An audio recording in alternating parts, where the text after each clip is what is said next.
ان الذین آمنوا، بے شک جو مومن ہوئے، ان الذین آمنوا، بے شک وہ لوگ جو مومن ہوئے، مسلمان ہوئے، والذین ہادوا، اور جو یہودی ہوئے، اور جو لوگ یہودی ہوئے، والنصارى، اور عیسائی، والصابئین، اور ستارہ پرست اور بے دین لوگ، من آمن باللہ، جو کوئی بھی ان میں سے ایمان لے آیا اللہ، والیوم الآخر، اور آخرت کے دن پر، وعمل صالحا، اور عمل کیے اچھے اور نیک عمل کیے، فَلَهُمْ أَجْرُهُمْ عِنْدَ رَبِّهِمْ، سو ان کے لیے ان کا ثواب ہے ان کے رب کے ہاں، سو ان کے لیے ان کا اجر ہے عند ربهم، ان کے رب کے ہاں، ولا خوف علیہم، نہ تو ان پر خوف ہوگا، ولا هم يحزنون، اور نہ ہی یہ لوگ مغموم ہوں گے، مغموم ہوں گے۔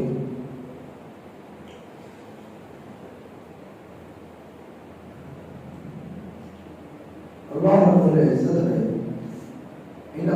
اس آیت مبارکہ میں تین مذاہب کا ذکر فرمایا،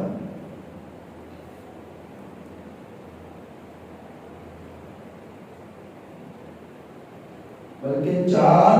مذاہب کا ذکر فرمایا، جن میں سے ایک اہل یہود ہے، ان میں سے دوسرے نمبر پر اہل نصارہ، تیسرے نمبر پر اہل صابئین ہے، چوتھے نمبر پر اہل ایمان، جو نبی کریم صلی اللہ علیہ وسلم کی بعثت کے بعد مومن ہوئے، آپ پر ایمان رکھا۔ تو پہلے اس آیت کریمہ میں لفظ ایمان کا ذکر دو مرتبہ ہوا، پہلا ان الذین آمنوا، اور دوسرا من آمن باللہ والیوم الآخر۔ پہلا ان الذین آمنوا کے بعد اہل یہود، اہل نصارہ، اہل صابئین کا ذکر کیا، اور دوسرے آمن کے بعد عقائد اور نظریات کا ذکر کیا، کہ جو کہ قیامت تک جن چیزوں پر ایمان اور اعتقاد کا ہونا ایک انسان کے ایمان کامل کے لیے، ایمان کی تکمیل کے لیے ضروری ہے، کہ اگر ان کا اعتقاد نہ رکھا جائے تو ایمان ادھورا رہ جاتا ہے، کامل مومن نہیں ہوتا، وہ مومن نہیں کہلاتا، وہ مسلمان نہیں کہلاتا، تو ادھورا رہ جاتا ہے، اور اگر مکمل ہو جائے تو پھر آخرت میں ان کے لیے بشارت ہے، آخرت میں ان کے لیے بشارت ہے کہ نہ ان کے قریب سے غم بھٹکے گا، اور نہ ہی ان کے قریب سے جو ہے کہ انہیں ان کے دلوں پر کسی چیز کا خوف ہوگا، اطمینان قلب کے ساتھ وہ جنت میں داخل ہوں گے۔ تو آخر میں ان کے لیے بشارت بھی ہے۔ تو پہلے ان الذین آمنوا سے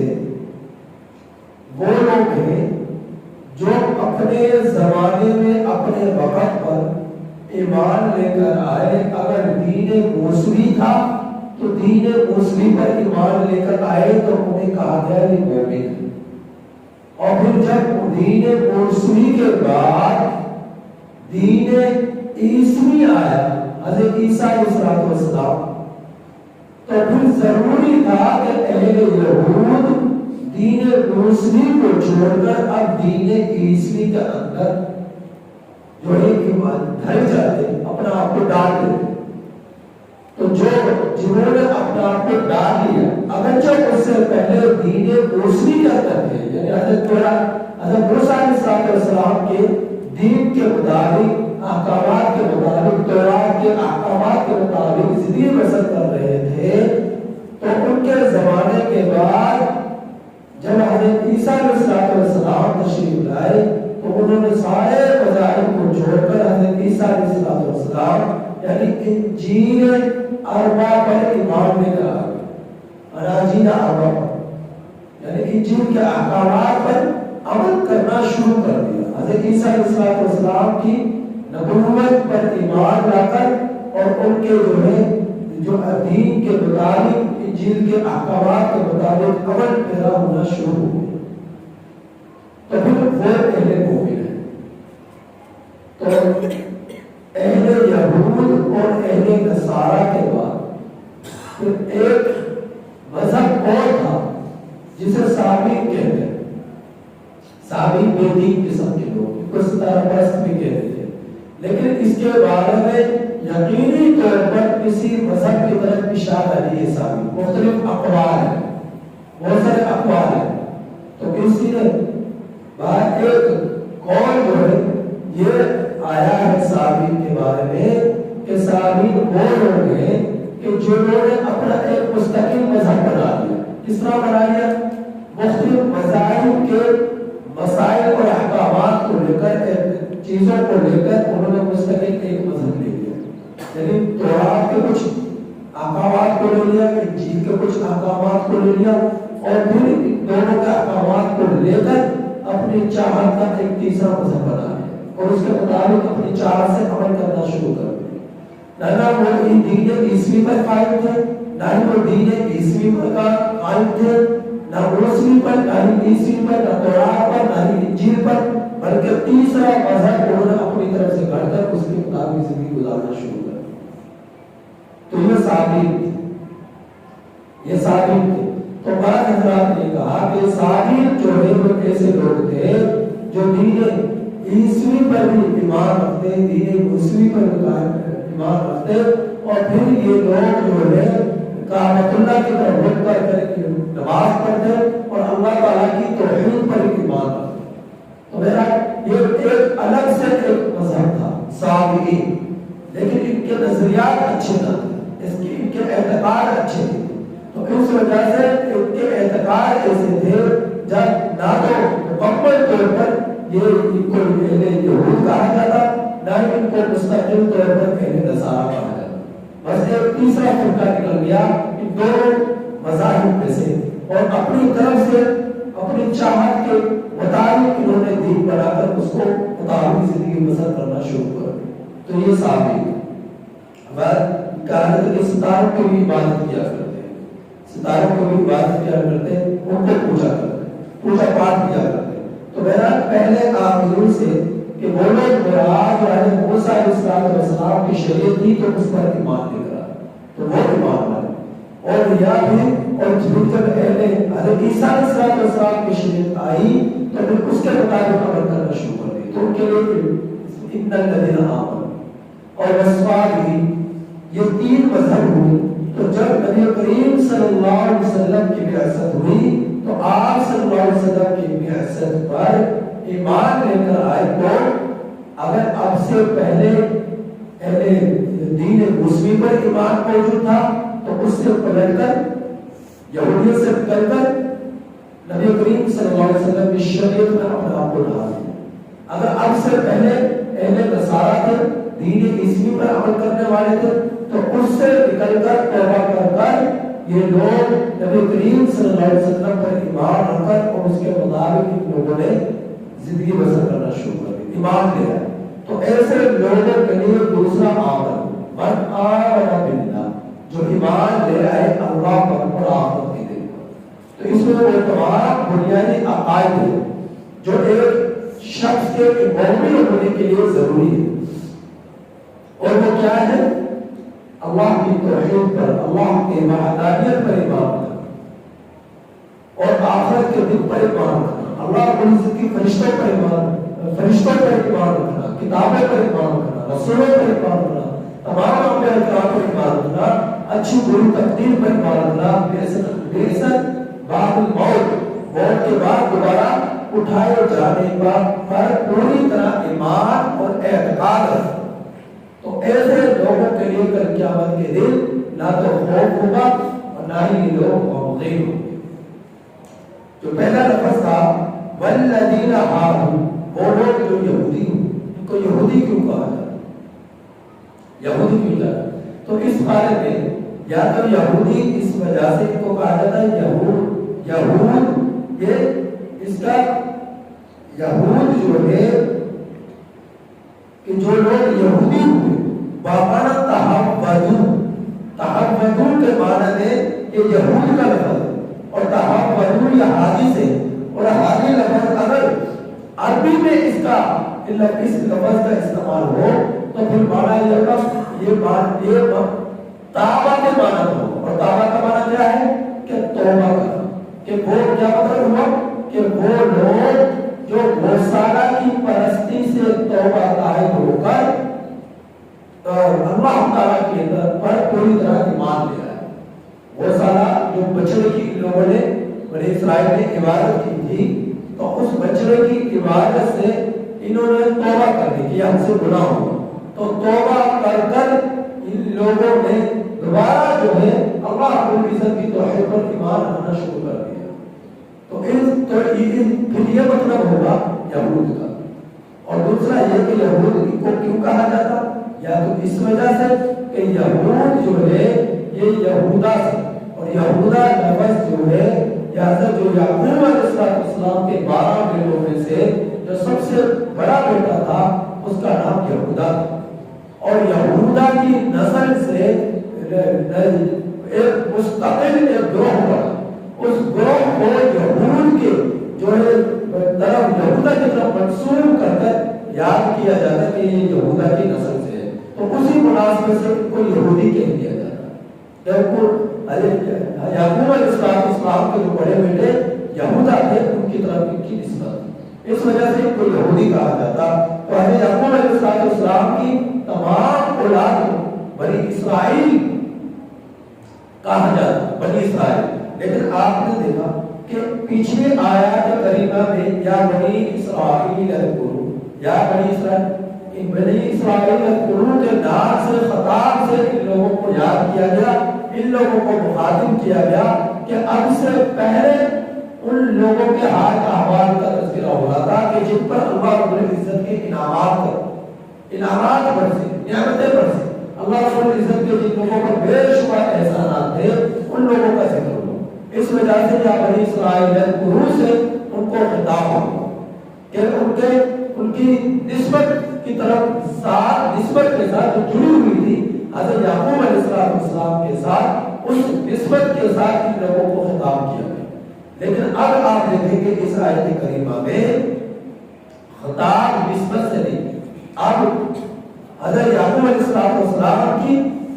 اولاد سے، آپ کی اولاد کے ساتھ نسبت سے خطاب نہیں ہے، بلکہ اب جو ہے اب عقائد کا ذکر ہو رہا ہے،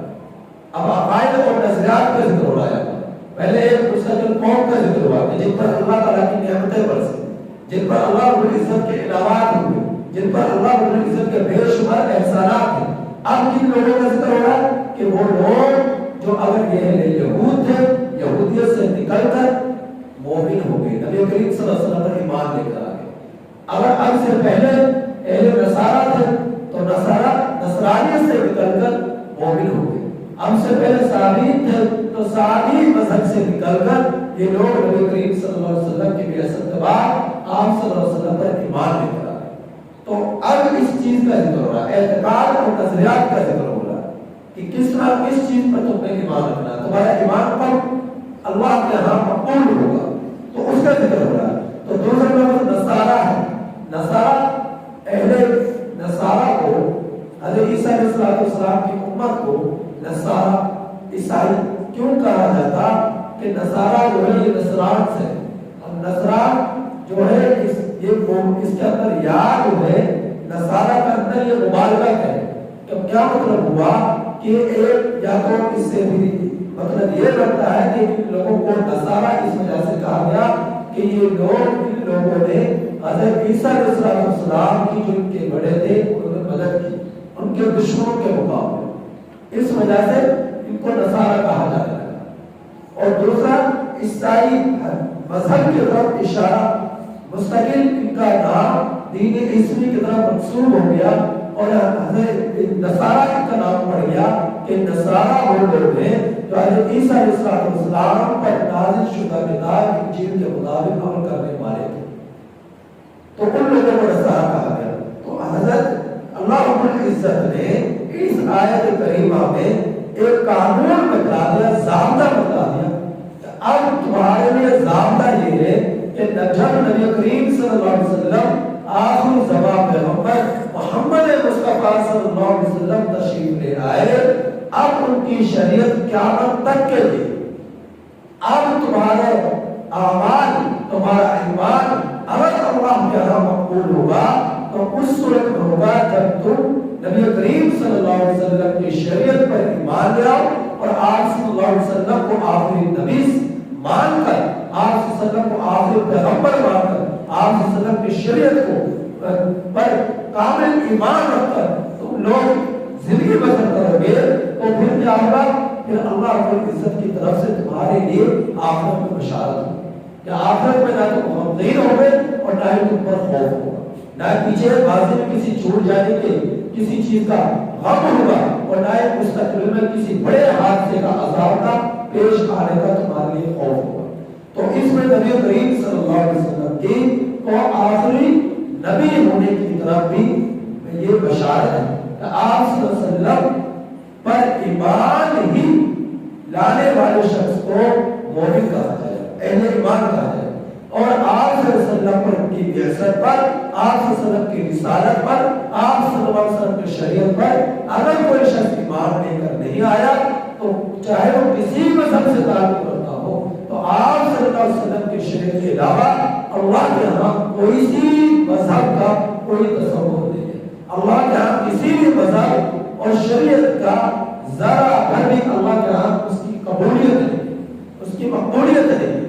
اگر قبولیت اور مقبولیت ہے تو تبھی ہے جب اللہ پر ایمان لائے جائے، نبی کریم صلی اللہ علیہ وسلم کو آخر پیغمبر آخر رسول مان کر آپ صلی اللہ علیہ وسلم کی شریعت پر پوری طرح ایمان لایا جائے اور ایمان لا کر پھر کیا کیا جائے؟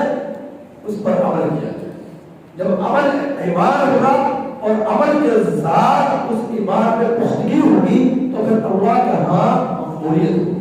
اگر ایسا نہ ہوا پھر اللہ کی طرف سے گرفت ہوگی، اللہ رب العزت کی طرف سے پکڑ ہوگی، اللہ رب العزت کی طرف سے پھٹکار ہوگی۔ تو اسی وجہ سے اللہ رب العزت نے من آمن باللہ والیوم الآخر سے اس کی طرف اشارہ کیا۔ پہلے آمنو کے اندر بتلا دیا کہ پہلے آمنو میں تمام لوگ آئے جو حضرت عیسیٰ علیہ السلام پر ایمان لائے وہ لوگ ان کے زمانے کے اندر وہ مومن کہلائے، اور جو حضرت موسیٰ علیہ السلام کے زمانے میں ان پر ایمان لے کر آگے تو وہ مومن کہلائے۔ تو مستقل ایمان والے آگے تو ایسے ایمان والے کہ جو زبانی تو انہوں نے ایمان کا اقرار کیا لیکن دل میں اس کا اعتقاد نہیں تھا، تو اس اعتبار سے پہلے آپ لوگ کا اندر منافقین کیا، زبانی سے اقرار کیا لیکن دل میں اس کا ایمان نہیں تھا، کہ جس طرح اہل یہود اہل نصارہ اپنے آپ کو مومن تو کہہ دیں لیکن دل میں اللہ کے رسول صلی اللہ علیہ وسلم کا پر پوری طرح اعتقاد اور ایمان تھا۔ تو ایمان اور اعتقاد زبان کے ساتھ دل کے اندر بھی ہونا ضروری ہے یا دل کے ساتھ زبان کے ساتھ بھی ہونا ضروری ہے، اس کے بغیر جو ہے کوئی شخص مومن نہیں کہتا، مومن نہیں ہو جاتا۔ تو دل کے یقین اور زبان کے اقرار کے ساتھ ایک شخص مومن ہوتا ہے۔ اب زبان دل میں یقین کس چیز کا ہو، زبان پر اقرار کس چیز کا ہو تو اس کی طرف اشارہ ہے من آمن باللہ، وہ شخص جو ایمان لے آیا اللہ، کہ سب سے پہلے کس پر ایمان لایا جائے؟ اللہ، اکیلے اللہ، اس کے ذات اس کی ذات میں نہ ہی اس کی صفات میں، نہ ہی اس کی وحدانیت میں، نہ ہی اس کی قدرت میں، نہ ہی اس کی طاقت میں کسی اور ذات کو، کسی اور مخلوق کو ذرا بھر بھی اس کو شامل نہ کیا جائے، تو وہ شخص ایمان لانے والا ہے اس پر اللہ جل جلالہ۔ دوسرا کیا؟ والیوم الآخر، اور آخرت کے دن پر۔ تیسرا کیا؟ وعامل صالحا، اور نیک عمل کی۔ جب ایمان لیا اللہ پر اور آخرت کے دن پر ایمان لیا تو تیسری چیز کیا ہے؟ نیک عمل کی۔ اب اللہ پر ایمان لانا اس طریقے سے ہی ہوگا جس طریقے سے اللہ کے رسول صلی اللہ علیہ وسلم نے بیان فرمایا۔ تو ضمن اللہ کے رسول صلی اللہ علیہ وسلم پر ایمان خود بخود لوٹ آیا، خود بخود لوٹ آیا کہ جس طرح اللہ کی ذات پر پوری طرح ایمان لانا ضروری ہے، بالکل اسی طرح آپ کی زبان پہ محمد صلی اللہ علیہ وسلم پر بھی ایمان لانا ضروری ہے۔ تو آپ صلی اللہ علیہ وسلم پر ایمان لیا ہے، اللہ پر ایمان لیا ہے، آخرت کے دن پر ایمان لیا ہے، اور پھر ایمان کے جو تقاضے ہیں اعمال صالحہ کی صورت میں ان پر بھی عمل پیرا ہو گے، تو پھر اللہ تعالیٰ کیا فرمانے؟ فَلَهُمْ أَجْرُهُمْ عِنْدَ رَبِّهِمْ، ان کے لیے ان کے رب کے ہاں کیا ہے؟ اجر، ثواب ہے۔ اللہ رب العزت کا ان کے لیے درجات ہیں، خوشنودگی، بشارتیں، رضاعت کے اعلانات ہیں۔ تو اللہ تعالیٰ نے فرمایا کہ قیامت کے دن ان پر لا خوف نہیں ہوگا، ولا هم يحزنون، اور نہ ہی وہ غمگین ہوں۔ دنیا میں کسی چیز کے غم ان کے دلوں میں نہیں ہوگا، اور قیامت میں آخرت میں جہنم کا، آخرت کے عذابات کا، اللہ رب العزت کے غضب کا، ناراضگی کا ان کے دلوں پر ذرا بھر بھی خوف نہ ہو۔ ان کے دل معمول ہوں گے، ان کے دل جو ہے تر و تازہ ہوں گے، ان کے دلوں میں ان کے دل جو ہے غم سے پاک ہوں گے، خوف سے پاک ہوں گے۔ تو یہ اللہ رب العزت کے اس وقت جب سب لوگوں کے دل خوف زدہ ہوں گے، پریشان حال ہوں گے، اس وقت اللہ رب العزت ایسے لوگوں کے دلوں کو مطمئن رکھے گا، یعنی میدان حشر ان کے دلوں کو مطمئن رکھے گا، اور اطمینان قلب ہوگا ان کے اندر کہ یہ لوگ جو ہے خوف اور حزن سے پاک ہوں گے، اور ان کے دلوں میں اطمینان ہوگا، کسی چیز کا نہ خوف ہوگا نہ غم ہوگا۔ اللہ تعالیٰ سے دعا ہے کہ اللہ رب العزت ہمیں پوری طرح شریعت اسلام، شریعت محمدیہ علیہ السلام پر عمل میرا